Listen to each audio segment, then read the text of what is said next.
Hi viewers, welcome to our channel. ప్రస్తుతం మనతో పాటు సీనియర్ జర్నలిస్ట్ దామ బాలా సార్ వారితో మాట్లాడదాం. నమస్కారం సార్. నమస్తే. సార్, పిన్నెల్లికి హైకోర్టు ఊరటనిచ్చింది అని అంటున్నారు సార్. అంటే నిన్న ముందస్తు బెయిల్కి వెళ్ళారు కదా, మరి దొరికిందా లేదా? మరి ఇది ఈసీకి ఒక రకంగా షాక్ అని చెప్పుకోవచ్చు కదా, మీ ఒపీనియన్ సార్ దీనిపైన? పిన్నెల్లి డ్రామా 4 రోజుల నుంచి నడుస్తుంది. మొన్న లోకేష్ అక్కడ వీడియో పెట్టాడు. ఆయన పేట అనే ఒక పోలింగ్ బూత్లో వెళ్ళి ఈవీఎంలని ధ్వంసం చేసే వీడియో బయటకు వచ్చింది.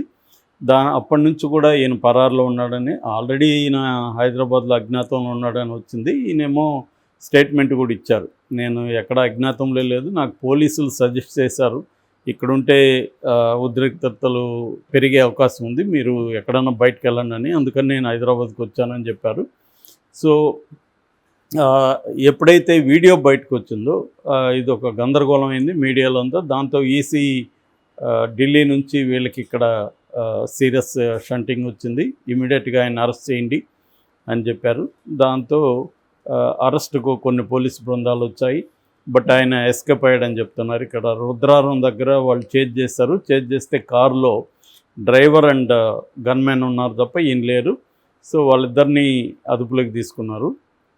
ఈయన ఎస్కేప్ అయ్యాడని చెప్తున్నారు. ఈయన విదేశాలకు వెళ్ళిపోయాడని కూడా తెలుగుదేశం మీడియా విపరీతంగా ప్రచారం చేసింది. వీసా లేని దేశాలకు వెళ్ళిపోయాడు ఇవన్నీ. సో ఫైనల్గా ఆయన ఆంధ్రప్రదేశ్ హైకోర్టులో ముందస్తు బెయిల్, యాంటిసిపేటరీ బెయిల్ పిటిషన్ వేశాడు. ఆయన తరపున ప్రముఖ సుప్రీంకోర్టు అడ్వకేటు, రాజ్యసభ సభ్యుడు, వైసీపీ రాజ్యసభ సభ్యుడు నిరంజన్ రెడ్డి ఆర్గ్యుమెంట్స్ చేశాడు. సో నిరంజన్ రెడ్డి చెప్పింది ఏంటంటే, అసలు ఈసీ ఇలా పిలిపోవడం కరెక్ట్ కాదు, ఎందుకంటే ఇది ఎప్పుడో 15వ తేదీ జరిగింది. యాక్చువల్గా 15వ తేదీ జరిగినప్పుడు అప్పుడు ఎఫ్ఐఆర్ నమోదు చేశారు. 13 జరిగింది, ఎఫ్ఐఆర్ 15 ఎఫ్ఐఆర్ చేశారు. సో ఎఫ్ఐఆర్ చేసినప్పుడు ఆ ఎఫ్ఐఆర్లో ఏముందంటే, గుర్తు తెలియని వ్యక్తులు వచ్చి ఇక్కడ ధ్వంసం చేశారని అక్కడ ఉన్న పోలింగ్ సిబ్బంది చెప్పినట్టుగా ఉంది కేసు. సో మరి ఈ వీడియో వాళ్ళ దగ్గర ఎందుకు లేదు? అప్పుడే ఉండాలి కదా, వెబ్కాస్టింగ్ అనేది ఉంటుంది ఈసీ దగ్గర. మరి ఈ వీడియో ఉన్నప్పుడు అప్పుడే ఈయన పేరు ఎందుకు పెట్టలేదు వీళ్ళు? ఇప్పుడు ఎందుకు లోకేష్ దగ్గరికి ఈ వీడియో ఎట్లా వెళ్ళింది? అసలు అతను అపోజిషన్ పార్టీ లీడర్ దగ్గరికి ఎట్లా వెళ్ళింది? లోకేష్ పెట్టగానే ఇప్పుడు ఈసీ ఇతను అరెస్ట్ చేయమని ఎలా చెబుతారు? సో ఈసీ 7 ఏళ్ల లోపల జైలు శిక్ష పడే కేసులు ఉన్నప్పుడు ఇదే హైకోర్టు కూడా చాలాసార్లు చెప్పింది, వాళ్ళకి నోటీసులు ఇవ్వాలి తప్ప అరెస్ట్ చేయొద్దని. చంద్రబాబు విషయంలో కానీ, తెలుగుదేశం వాళ్ళు కోర్టులకు వెళ్ళినప్పుడు కానీ ముందస్తు బెయిల్కి సిఐడిని కూడా హైకోర్టు కూడా ఇదే చాలాసార్లు చెప్పింది. ఎందుకంటే 7 ఏళ్ల లోపల ఉన్నప్పుడు 41A కింద, సిఆర్పిసి 41A కింద నోటీసులు ఇవ్వాలి తప్ప మీరు అరెస్ట్ చేయకూడదు అనేది చెప్పింది. సో దీనికి అనుగుణంగా నిరంజన్ రెడ్డి చాలా సుప్రీంకోర్టు తీర్పులను కూడా హైకోర్టు ముందు పెట్టారు. జస్టిస్ జ్యోతిర్మయి గారు దీన్ని చూశారనమాట.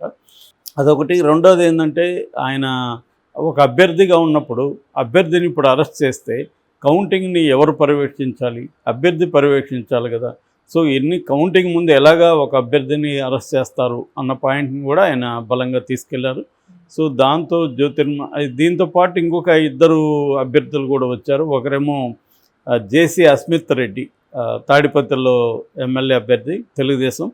తనకు కూడా ముందస్తు బెయిల్ కావాలని ఇదే గ్రౌండ్స్ మీద తను కూడా అప్లై చేసుకున్నాడు.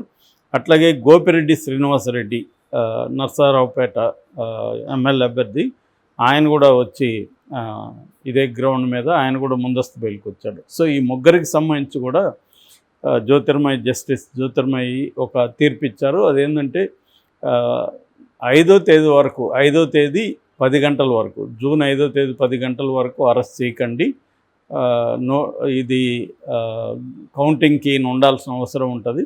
దాని తర్వాత 6వ తేదీ విచారణ జరుగుతుంది దీని మీద. సో అనేది చెప్పారు. నాకు తెలిసి 6వ తేదీ వరకు కూడా వాళ్ళు, ఎందుకంటే 5 అరెస్ట్ చేసినా మళ్ళీ అది ఇబ్బంది అవుతుంది. 5వ తేదీ వరకు చేయొద్దంటే చేయమని అర్థం అనేది కూడా వస్తుంది. 5వ తేదీ 10 వరకు చేయొద్దన్నారు కాబట్టి 10 గంటల తర్వాత మేము చేస్తామని చేయొచ్చాము. బట్ 6వ తేదీ విచారణ ఉంది కాబట్టి ఆయన కొంత ఎస్కేప్ కూడా కావచ్చు ఆ టైంలో చేయనీయకుండా. అప్పుడు 6వ తేదీ మళ్ళీ విచారణకు వస్తుంది. అప్పుడు ఆయనకి నోటీసులు ఇస్తారా, 7 ఏళ్ళు ఉంది. ఈ కోర్టులు కూడా ఒక్కొక్కరి విషయంలో ఒక్కొక్క రకంగా ప్రవర్తిస్తున్నట్టు కనబడుతూ ఉంటుంది. చాలాసార్లు ఏమో ఇప్పుడు మామూలు మనలాంటి వాళ్ళని అరెస్ట్ చేసేటప్పుడు ఇవేవి పట్టించుకోరు కోర్టులు, తీసుకెళ్ళిపోతుంటారు. వాడి మీద ఎన్ని సంవత్సరాలు ఉన్నాయి ఇదంతా ఏమీ లేదు. ఈ పెద్దవాళ్ళ విషయంలోకి వచ్చినప్పుడు ఇవన్నీ డీటెయిల్స్ బయటకు వస్తుంటాయి. అంటే 7 ఏళ్ళ లోపల ఉంటే అరెస్ట్ చేయకూడదు. ఈ విషయాన్ని ఎవరైనా ఏ పోలీస్ స్టేషన్లో అయినా ఫాలో అవుతుంటారో, సామాన్య విషయంలో ఫాలోనే కారు, తీసుకెళ్ళిపోతారు, ముందు కోర్టులో పెట్టేస్తారు. కోర్టు కూడా గుడ్డిగా 14 రోజులు రిమాండ్కి ఇచ్చేస్తుంది. వాడు రిమాండ్కి వెళ్ళిపోతాడు. ఈ విషయాన్ని ఎందుకంటే నిరంజన్ రెడ్డి లాంటి అడ్వకేట్లను పెట్టుకునే స్తోమత ఉండదు. నిరంజన్ రెడ్డి లాంటి వాళ్ళు సుప్రీంకోర్టు అడ్వకేట్లు, వాళ్ళు పెద్ద పెద్ద జడ్జిమెంట్లు అవన్నీ తీసుకొచ్చి జడ్జిల ముందు పెడతారు. కాబట్టి జడ్జెస్ కూడా అప్పుడు రూల్ని ఫాలో అవుతారు. అదర్వైజ్ మామూలుగా చిన్న చిన్న నేరాల్లో కూడా మనం జైలుకి వెళ్ళిపోవడం చూస్తున్నాం. చాలామంది వెళ్ళిపోతుంటారు, జైలుకి పంపించేస్తుంటారు. సో ఇట్లాంటి కేసులు వచ్చినప్పుడే మనకి ఏ వ్యవస్థ కూడా ఎలా పనిచేస్తుంది అనేది మనకి సామాన్య ప్రజలకు అర్థమవుతుంది. సో ఇప్పుడు ఈయన నిరంజన్ రెడ్డి లాంటి పెట్టుకోగలిగాడు కాబట్టి అరెస్టు ఆపగలిగారు. అదర్వైజ్ మామూలు వాళ్ళు అంటే లోపలేసింది. చాలామందిని ఇప్పుడు ఇదే కేసు కింద చాలామందిని అరెస్టులు చేస్తూనే ఉండరుగా, వాళ్ళకి మరి 7 ఏళ్ల సెక్షన్ వర్తించదా? ఇదే ఎన్నికల వైలెన్స్లో చాలామందిని సేమ్ గ్రౌండ్స్ మీద ఈయన మీద 10 సెక్షన్లు పెట్టారు. యాక్చువల్గా ఈ 10 సెక్షన్లు అన్నీ కలిపితే 7 ఏళ్ళ పైన అవ్వచ్చు. కానీ మరి ఇది ఎలా వర్తిస్తుందనేది చూడాలి మనం. మిగతా చాలామందిని అయితే అరెస్టులు చేస్తూనే ఉన్నారు. అరెస్టులు చేయమని ఈసీ ఇది చేస్తుంది. మరోవైపు ఈసీ రోల్ చూసుకున్నప్పుడు మనం ఈసీ పట్టించుకోకపోతే అసలు పట్టించుకోదు, పట్టించుకుంటే ఓవర్ యాక్షన్లు చేస్తుంది. ఈ 2 ఎక్స్ట్రీములు ఈసీలో కనబడుతున్నాయి మనకి. అందుకనే తెలుగుదేశం మీడియాను ఈసీని తిడుతుంది, వైసీపీ నాయకులు ఈసీని తిడుతున్నారు.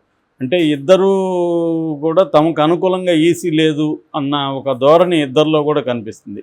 అంటే ఫర్ ఎగ్జాంపుల్ పిన్నెల్లి విషయమే తీసుకుంటే, పిన్నెల్లి ఇది వెళ్ళి ఈవీఎంలు ధ్వంసం చేయకముందు ఆడేం జరిగింది అనేది బయటికి రాలేదు. దాన్ని కూడా మరి ఈసీ పరిగణలోకి తీసుకోవాలి. ఇప్పుడు దాని మీద కొన్ని వీడియోలు బయటకు వచ్చాయి. ఆల్రెడీ అది గొడవలు జరిగి రిగ్గింగ్ జరిగిపోయింది. ఆ పోలింగ్ బూత్లో తెలుగుదేశం వాళ్ళు పోయి రిగ్ చేసేసారు కాబట్టి ఈయన కంప్లైంట్ చేస్తే ఎవరు పట్టించుకోవట్లేదు కాబట్టి ఈయన వెళ్ళి పగలగొట్టాడు. ఇది సీక్వెన్స్. ఈ సీక్వెన్స్లో ఈ నేరం చేశాడు అనేది కరెక్టే, కొట్టకూడదు. కానీ ఈ సీక్వెన్స్ కూడా తెలియాలి కదా. అంతకుముందు మరి వాళ్ళు రిగ్గింగ్ చేసినప్పుడు దాన్ని ఎందుకు రీపోలింగ్ చేయలేదు? సో ఇప్పుడు వైసీపీ అడుగుతున్న ప్రశ్న ఇదే. మేము అనేక చోట్ల కంప్లైంట్ ఇచ్చాము, రీపోలింగ్ చేయట్లేదు మీరు. ఓన్లీ వాళ్ళు కారణం చెప్పేది ఏంటంటే ఈయన ఈవీఎంలు నేలకేసి కొట్టినా కూడా అందులో ఓటు అనేది చెదరలేదు, భద్రంగా ఉంది కాబట్టి మేము చేయలేదని. విషయం అది కాదు. ఆ ఓటు వేసింది ఎవరు? నిజంగా ఓటర్లు వేసారా, వీళ్ళు పోయి రిగ్గింగ్ చేశారా? ఇది తేలాలి. అట్లాగే వైలెన్స్ ఉన్నప్పుడు అక్కడ చాలామంది ఓట్లు వేయాల్సిన వాళ్ళు కూడా వేయకుండా వెళ్ళిపోతారు. సో దానివల్ల కూడా రీపోలింగ్ జరగాలి కదా. ఇట్లా వాళ్ళే చెప్తున్నది 9 చోట్ల ఈవీఎంలు ధ్వంసం అన్నారు. మరి 9 చోట్ల రీపోలింగ్ ఎందుకు జరపట్లేదు ఈసీ అనేది అర్థం కాని ప్రశ్న. వాళ్ళు చెప్పేది ఏంటంటే ఈవీఎంలు ధ్వంసం అయినా కూడా ఓట్లు ఉన్నాయని. కానీ ఆ గొడవలు జరిగాయని కదా అర్థం. అక్కడ గొడవలు జరిగినప్పుడు అక్కడ ఓటు పర్సంటేజ్ ఎంత వచ్చింది, ఎంతమంది వేయలేదు, ఇవేమీ మాట్లాడలేదు. సో నిన్న అంబటి రాంబాబు వీళ్ళు హైకోర్టుకి వెళ్తే కూడా రీపోలింగ్ జరపమని, ఆల్రెడీ ఎన్నికలు అయిపోయినాక మేమేం చేయలేమని వాళ్ళు కోర్టు చేతులు ఎత్తేసింది. అంటే అర్థం ఎవడైనా బలం ఉండేవాడు రిగ్గింగ్ చేసుకొని ఈసీని మేనేజ్ చేసుకుంటే గెలవచ్చు అనమాట అనేది ఇక్కడ మనకి బాటం లైన్లో అర్థమవుతుంది. సో ఈసీ ఈ ఇబ్బంది ఈసీలో మనకు కనిపిస్తుంది. Okay sir, thank you so much.